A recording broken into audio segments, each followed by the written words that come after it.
وإذ قال إبراهيم رب أرني كيف تحيي الموتى قال أولم تؤمن قال بلى ولكن ليطمئن قلبي قال فخذ 4 من الطير فصرهن إليك ثم اجعل على كل جبل منهن جزءا ثم ادعهن يأتينك سعيا واعلم أن الله عزيز حكيم.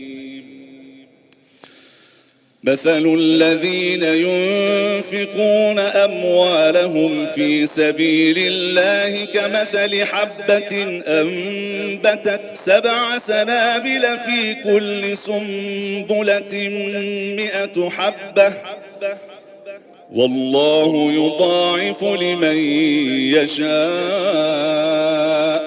والله واسع عليم.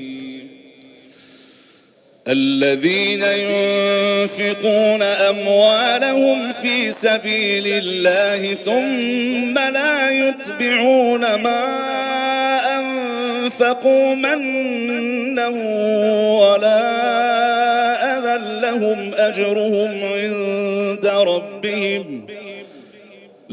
أجرهم عند ربهم ولا خوف عليهم ولا هم يحزنون.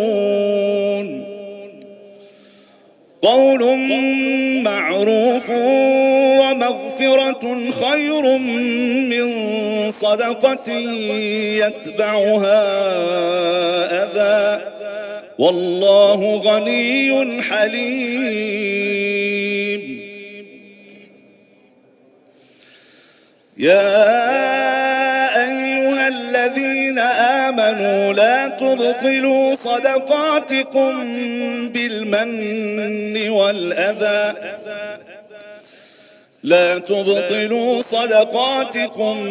بالمن والأذى كالذي ينفق ماله رئاء الناس ولا يؤمن بالله واليوم الآخر